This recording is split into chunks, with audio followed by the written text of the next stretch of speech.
Hello friends, इस channel पर आपको बिहार बोर्ड के जितने भी स्टडी मटेरियल्स होते हैं सारे प्रोवाइड किए जाएंगे। आज हम क्लास 12 के इंग्लिश का फर्स्ट पोएम का पूरा समरी करने वाले हैं। एग्ज़ाम में समरी के 4 या 5 मार्क्स आप लोगों को मिलते हैं। तो ये समरी है sweetest love I do not go. ये बुक की पहली पोएम है, तो इसको स्टार्ट करते हैं। यहाँ पे आपको लिखा गया है sweetest love I do not go. यहाँ पे है स्वीटेस्ट लव यानी मेरी प्यारी मैं नहीं जा रहा हूँ। Is a love poem written by John Donne. John Donne poet का नाम है। जॉन डॉन ब्रिटिश पोएट थे और उन्होंने यह कविता लिखी है। इसका मतलब है मेरी प्यारी मैं नहीं जा रहा हूँ। यह कविता जॉन डॉन ने अपनी पत्नी को लेकर लिखी थी, क्योंकि जॉन डॉन जर्मनी जा रहे हैं और उनकी पत्नी इसलिए बहुत उदास है। हालांकि वो जर्मनी थोड़े टाइम के लिए जा रहे हैं, लेकिन उनकी पत्नी उनके जाने से बहुत ज़्यादा निराश है। In this poem the poet describes the importance of true love in human life. True love का मतलब होता है सच्चा प्रेम। इम्पोर्टेंस महत्व, डिस्क्राइब मतलब बताना। इस कविता में जॉन डॉन ह्यूमन लाइफ में आखिर सच्चा प्रेम होता क्या है, उसका महत्व क्या है, इसको पूरा समझा रहे हैं।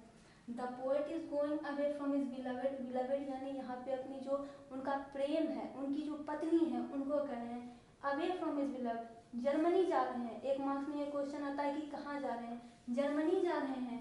सी बिकम्स वेरी सैड, क्योंकि पोएट कुछ समय के लिए उनसे दूर जा रहे हैं, तो पत्नी बहुत ज़्यादा परेशान हो जाती है। परेशान होने के उनके पास बहुत सारे रीजन है, वह बहुत ही दुखी और उदास हो जाती है। अब कवि समझाने के लिए अब पूरा लाइन को यहाँ पे डिस्क्राइब करेंगे। The poet consoles his beloved over A temporary separation. Consoles यानी सांत्वना देते हैं, उनको समझाते हैं कि देखो टेम्पोररी यानी जो अवास्तविक होता है, हमेशा के लिए नहीं होता है। सेपरेशन यानी कि अलग होना, दूर होना। अब यहाँ पे पोएट अपनी पत्नी को समझाना शुरू करते हैं कि देखो ये जो सेपरेशन है, मैं जो थोड़े समय के लिए जर्मनी जा रहा हूँ, निश्चित रूप से किसी काम से जा रहे होंगे, लेकिन ये अवास्तविक सेपरेशन है। अब यहाँ से वो कुछ और समझाएंगे और पोएम के लास्ट में वो पूरा बताएंगे कि ऐसा क्यों है। He says that he is going away from her, but not because he is tired of her. ये क्वेश्चन भी आता है। अब यहाँ पे कभी सीधे सीधे नहीं बोल रहे, क्योंकि पोएट है तो स्टैंजा में लाइन लिखेंगे, 10-20 एग्जाम्पल देंगे, तब वो बताएंगे कि देखो मैं तुमसे दूर जा रहा हूँ, इसका मतलब ये नहीं है कि मैं तुमसे थक चुका हूँ और have to find a better match for him, या फिर मुझे तुमसे कोई अच्छी लड़की मिल गई है, तुमसे कोई अच्छी पत्नी मिल गई है, ये सारे कारण नहीं है कि मैं तुम्हें जा रहा हूँ। ही इज पार्टिंग, पार्टिंग यानी दूर हो रहे हैं, मैं दूर हो रहा हूँ। Because he wishes to die in jest. देखिए जेस्ट का मतलब होता है मजाक, हास्य। यहाँ पे एक चीज और आती है कि एक न एक टाइम ऐसा होगा जबकि मुझको मरना पड़ेगा। अब ये पोएट हैं, वो लगभग 1500-1600 के हैं। अभी टाइम बहुत आगे आ गया है, तो देखिए कवि ने पहले ही देख लिया था कि एक टाइम तो मानव को है मरना ही है, तो मुझे जो है जेस्ट में यानी मजाक, क्यों ना एक नाटक किया जाए, एक मजाक किया जाए, मरने का नाटक किया जाए, क्योंकि तब फीलिंग कैसे आती है। नेक्स्ट,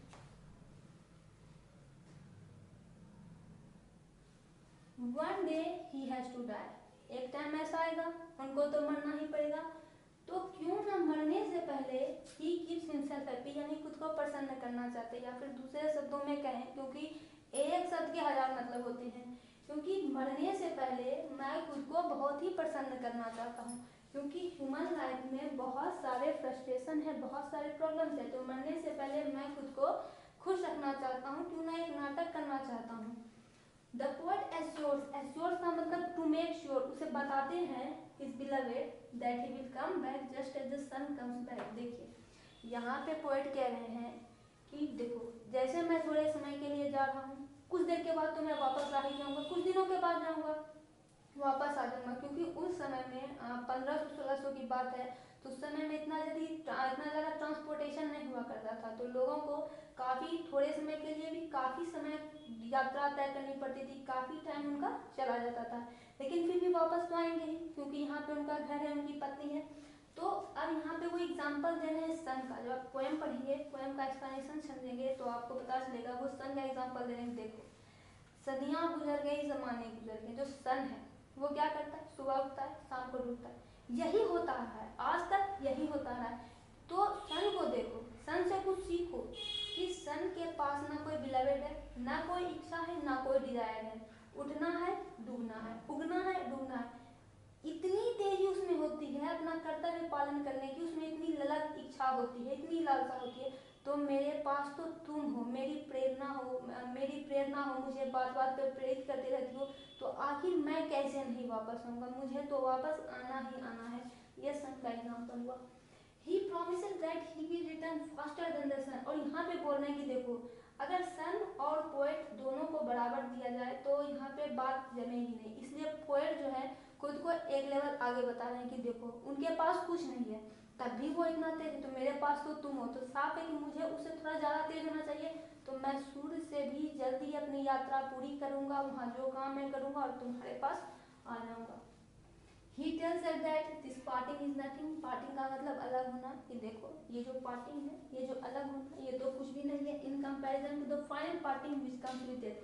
फाइनल पार्टिंग यानी कि अंतिम अलगाव होना, that comes with death, जो कि मृत्यु के बाद आ जाएगी। क्योंकि मृत्यु के बाद जाहिर तौर पर है कि हमको अलग होना पड़ेगा, चाहे कोई भी पहले मरे, तो अलग तो होना ही है।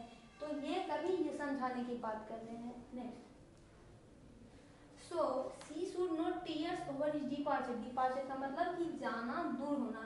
सेड यानी कि गिराना, और टीयर्स मतलब आंसू। तो उसे इन सब चीज़ों पे कोई भी आंसू नहीं गिराना चाहिए। अब देखिए यहाँ पे कवि जो है उसको एक बात और नेचर से रिलेट करके बताते हैं कि देखो तुम जो बार बार ये कह रही हो, रो रही हो, आंसू बहा रही हो, एकदम खुद को संभाल नहीं पा रही हो, तो कहीं ऐसा ना हो कि प्रकृति जो है वो तुम्हारी बातों को सुन ले और मेरे साथ कोई अनहोनी घटना घट जाए और मैं वापस ना पाऊँ। तो ये सारी बातें उसको और कंसोल करने के लिए वो बताते हैं। He further says, further का मतलब आगे, वो आगे कहते हैं कि that even if he dies, अगर वो मर भी जाए, मान लीजिए एक और एग्जाम्पल है, बहुत सारी कंडीशन है उसमें ये भी है, even if he dies he will be present in her। वो उसमें मौजूद ही रहेंगे। क्यों? There is no question of separation। क्योंकि दोनों जो है सच्चे प्रेमी हैं। कविता लिखी ही गई है इस मोटिव से कि आखिर मानव के जीवन में सच्चे प्रेम की क्या प्रकृति होती है, क्या महत्व होता है। तो मान लो मैं मर भी जाऊंगा, मैं तुम्हारे अंदर हमेशा ही मौजूद रहूंगा, तो अलग होने का तो कोई सवाल ही पैदा नहीं होता। Thus the poet means to say that true lovers cannot be separated even by death। यानी मान लो कि अगर मृत्यु हो भी जाए तो हम सच्चे प्रेमी हैं, ट्रू लवर्स हैं। मृत्यु हमारा कुछ नहीं कर पाएगी, हमसे कुछ नहीं ले पाएगी, हमको अलग करने की क्षमता उनमें नहीं है, क्योंकि प्रेम को मृत्यु अलग कर ही नहीं सकता, इतनी ताकत उसमें नहीं है। They are never parted from each other। तो वो एक दूसरे से कभी भी अलग नहीं हो सकते हैं। तो देखिए दोस्तों, ये 3 स्लाइड में इसका पूरा समरी था। आप इस तीनों समरी को स्क्रीनशॉट ले लीजिए, उसको फौरन कॉपी में नोट कर लीजिए, उसको लिख लीजिए, और अगर आप इतना एग्ज़ाम में लिख देते हैं तो आपको पूरे नंबर्स मिल जाएंगे। और इस चैनल पर आपको सारे मटेरियल्स प्रोवाइड किए जाएंगे, सब कुछ जितने भी मटेरियल्स है फ्री ऑफ कॉस्ट आपको प्रोवाइड किए जाएंगे। आपको अपने स्टडी के लिए कोई भी टेंशन नहीं लेना पड़ेगा, इसलिए आप वीडियो को ज़्यादा से ज़्यादा शेयर करें।